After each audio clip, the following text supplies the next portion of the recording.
please call roll. Mayor Pro Tem Bryant, Here. Michael Lesk, Kathy Ullum, Here. Commissioner Sandoval, Here. Ann Schuckman, Shelley Wynn, Here. Claudia Cordova, Alex Mitchell, and Piper Whitaker. Okay, thank you. Unfortunately, we do not have a quorum tonight, so we can discuss certain items, but we cannot take action on any item. So we will, number 3 is election of chairman and vice chairman. That'll be moved to the next meeting, which we will probably have a special meeting within a couple of weeks. The city commission will actually appoint some new members to the library board next Thursday. And so after that, we will call a special meeting of the library. We can now approve the minutes. So we'll move down to discussion regarding an agreement between the Clovis-Carver Library and Don and Diane Clifton for the donation of an Arrowhead collection. And we'll turn that over to Margaret Henchy right now. So Don and Diana Clifton Don Clifton and his mother, Wilma, have given us a wonderful collection of arrowheads that'll be housed permanently in the library. Diana, will you pick up that case? Or Don, you want to? I'll do it. So these cases and the arrowheads in them contain years and years and years of searching, of a passion of Don's, of collecting arrowheads. He's got one Clovis Point. He's got several other very valuable ones. They all were found around Guadalupe. Oh my gosh. You want to talk about them, Mr. Clifton? Oh, I've seen him. I've seen him. Yeah. I'm thrilled the library and the city are, entertaining the motion to take them, and they're all genuine. They were all found by me or my mother in this area, most of them around Fort Sumner, between a village called Guadalupe, and it's halfway between Fort Sumner and Sumner Lake, and we'd sure like to find them a permanent home and all that. And the agreement states if someday the library doesn't want them, they'll use their best efforts to find them another home. So you're not legally obligated if something happens, but you'll try, we just like to keep the collection together. And I'll shut up there if you got any questions. Well, Don, I appreciate it, and I can't imagine the library not wanting this collection. It's a wonderful and beautiful collection that you've had over the years, and we appreciate your thinking about giving it to the library for people to actually see and understand how important it is and what goes into this to have this kind of a collection. So thank you so much. Yeah, thank you. And Mr. Chairman, members of the Clovis-Carver Library Board, if I may, Don and I have talked about this on and off for several years, and Mr. Clifton wanted to make sure that his collection had a great home, and this is just wonderful that the community will be able to enjoy this amazing collection that he has put together. I know he's very keen on archaeology, and this is just an amazing gift to the city of Clovis, and we're very grateful to for Don, for Wilma Smith, his mother, for making this donation to the city, and Don's main concern was that the collection be kept together. So the intention is to make sure that happens going forward.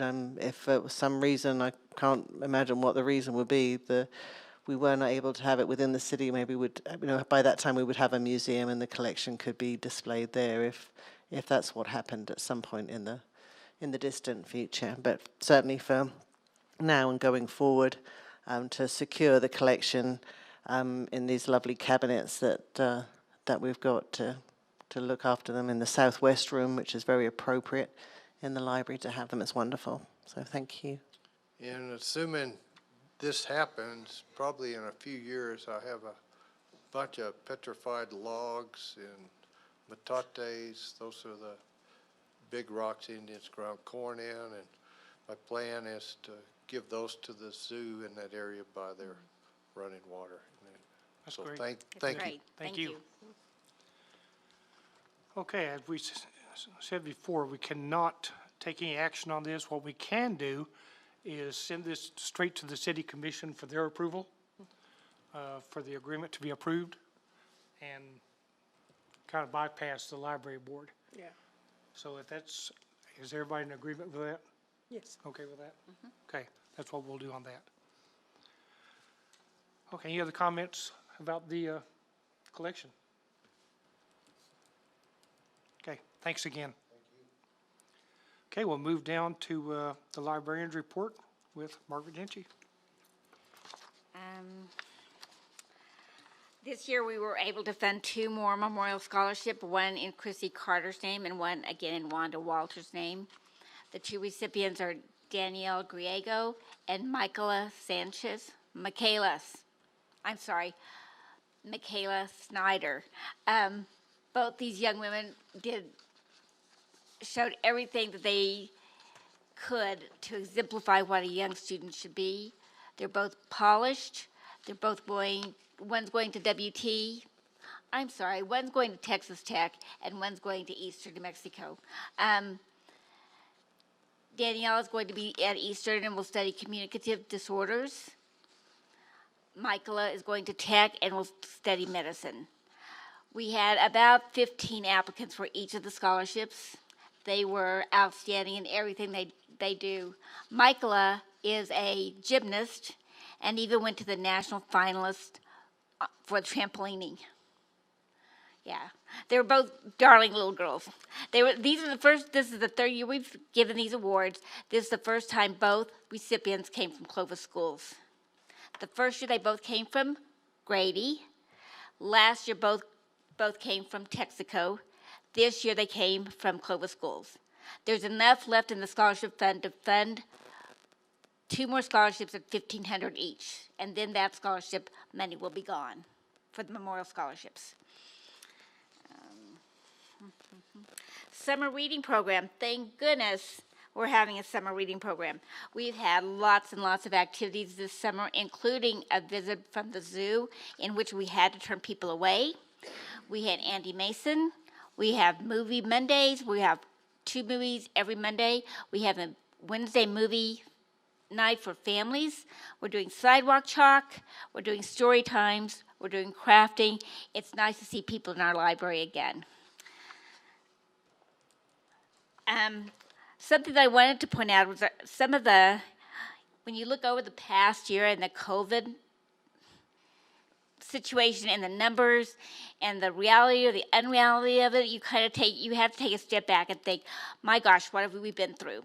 So I pulled up some statistics from this fiscal year, that just ended in June, and last fiscal year. For example, our circulation for this last year was 63,000 items. 49% of those were juvenile. During the pandemic year, our circulation was 71,000. Not a lot of difference. And I kept thinking, where are these people? But they are still coming into the library. Library visitors this year, 45,000. Last year, we had 71,000. So about 2/3 of the visitors this year from last year. Interlibrary loan, this year we loaned out and sent out and received 1,600 books.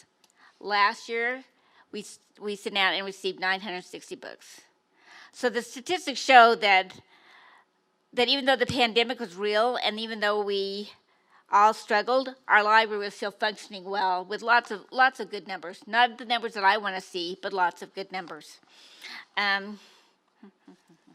We have a Facebook page that talks about each staff member is assigned 1 day a week to talk about something going on in their section. Scott talks about new books. I've done a couple things about the genealogy. I've talked about state docs. Ashley does a story time. what are things? Sarah does something about genealogy or quilting. It's posted we have something posted every day of the week. We've gotten to where we have lots of followers and lots of likes, which in terms of where we're at with engaging our public, I think we should have done this Facebook thing a year ago or 2 years ago. It's tremendous what kind of support we're getting. We're also working on a new website, which will again engage more people to come and see what we're doing. Once that website is built, one of the things that I would like to do is to add databases that can be accessed through our website, such as a children's car manual, standardized testing. There's Hoopla for books. There's a Hoopla for music. There's all kinds of free databases that I can advertise freely on my webpage to get us more community involvement. So that's in the works. Our 2018 Go Bond remains at about $50,000 that must be spent by March of 2022. One of the things that I'm hoping to purchase will be a new LED sign that sits on the corner of 7th and Main. That original sign was purchased with money from the Sisler Foundation years ago. Clovis Sign Company will do the work. It'll be two-sided. It'll fit into the pedestal it's in now, but it will have lots of bells and whistles and lots of colors, and it'll be easier to program, and will give us more of a presence on that corner. So I'm excited about that. What else?